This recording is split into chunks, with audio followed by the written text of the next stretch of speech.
Lorena, halika rito. Tingnan mo to. Dali. Di ba, asawa mo to?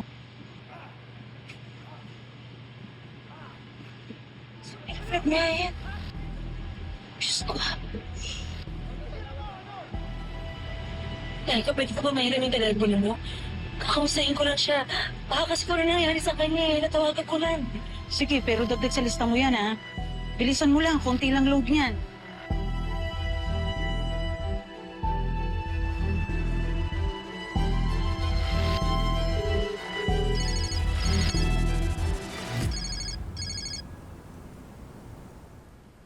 Wilfred? Boses pa lang alam kong kriminal na. Bakit nasa iyo yung phone ni Wilfred? Asan siya? Anong nangyari sa kanya? Oh. Do you really want me to answer that para mapraning ka? Fine. Bakit nasa akin yung phone niya? Kasi magkasama kami. Nasaan siya? Nasa tabi ko. Tulog. Ano nangyari? I don't know. That's for you to find out, darling. If you really want to find out.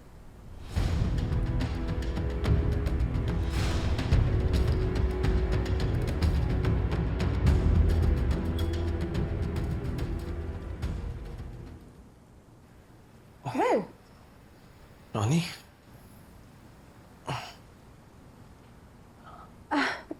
good, you're awake. I just came here to check on you kung makakapasok ka ba ng matino today. I also learned from Jenilyn na umaga ka na daw nakauwi, all beaten up. Yeah. I heard you talking to someone. Sino yan? Wala. Scammer lang. Pero don't worry, blinak ko na. Now, you shouldn't be messing with my phone. In fact, no one should be messing with my life. Is this about last night, Will? I saw the video. Ano ba kasi nangyari? Why were you so mad at that guy? Hindi ako dapat nagalit sa kanya. I should be furious with myself. Because that bastard was right. I was so stupid for marrying my wife's killer. Kaya I lost it in public. Dahil ang dali ko mapikon over the fact that I messed up. So stupid. Tanga ko.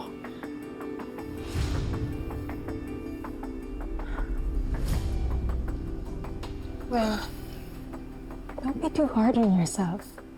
She's behind bars now, okay? Tsaka dapat nagpapawas ka ng stresses mo. You know what?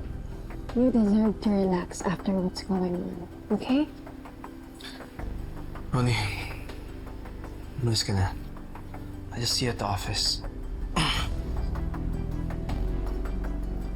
Okay. I'll see you later.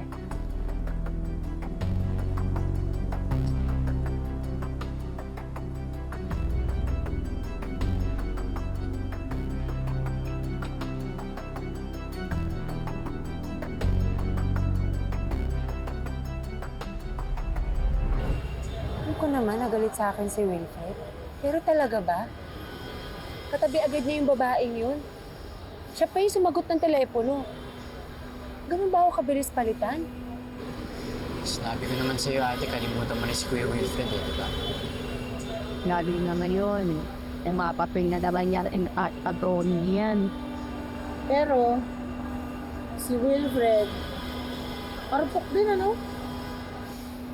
Ano pa yung mga sinasabi niya sa akin nun? Kasi hindi daw niya inakala na magmamahal siya ulit. Ibig sabihin natin, hindi totoo. Nabasa ko yun sa friend's book eh.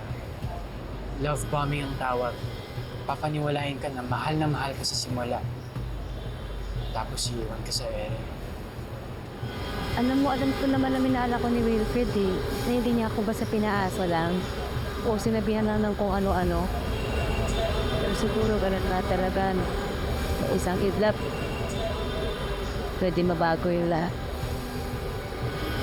Pwedeng mawala lahat ng ganun-ganun na lang.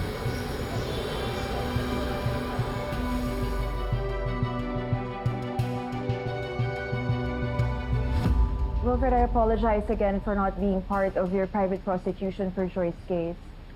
Pero lahat ng ibang legal cases mo, including the dissolution of partnership, PNL partnership, ako nang bahala.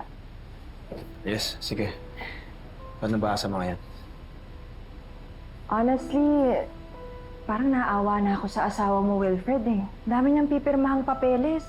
Bukod dito sa dissolution of partnership, meron pang petition for the declaration of nullity of the marriage. Bakit pa kailangan may petition? Peki na nga yung binigay na pangalan sa pakasal namin eh. Shouldn't that make the marriage null and void? Well, kailangan pa rin idaan lahat sa legal process at it's still the court that declares that the marriage is void. Kasi marami kayong pinirmahang papeles. Ibang kaso na naman to. Maghaharap naman kami mayat-maya. Well, if you want very minimal encounters with her, kaya naman natin gawan ng paraan yan. Ang importante, you cut ties with her professionally, personally, and legally in black and white. Doon na muna tayo mag-focus. Then later on, we can focus on child custody. Kaya ba kayo nagpunta dito? Para i-inform ako sa pagsipa ng Pearl Vault sa PNL? Not really. Kumbaga sa full course meal. This is just the appetizer, darling. Attorney? Ano to? Basahin mo kaya. Unless illiterate ka. Gusto na niya ipawalang bisa yung kasal namin? Yes. And I'm afraid you have to face another legal battle if you plan to contest it. Oh! What happened, Carol? Bakit? Parang natahimik ka. Kanina ang tapang-tapang mo. You look like the soft puppy.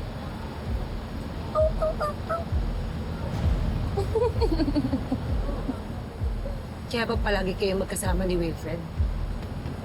At kung makadikit ka, para kang linta.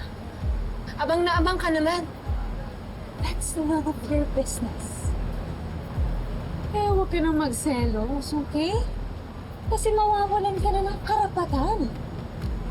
Kung ako sa'yo, just inhale and exhale. I-embrace mo na ang City Jail lifestyle. Okay? Kasi wala ka nang babalikan sa labas. All that's yours is gone now. Okay?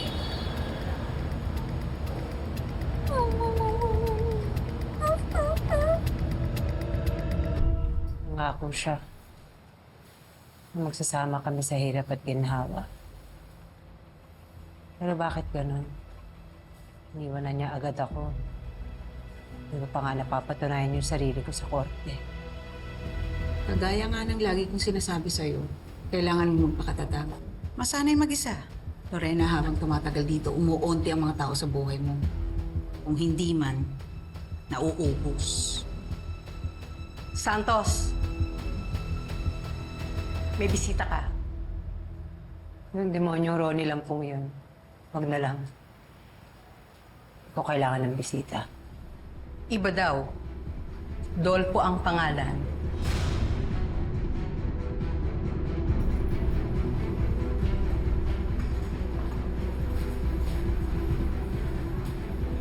Mang Dolpo?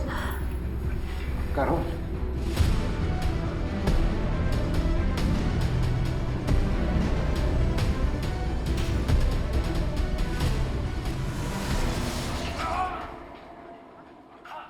Dad?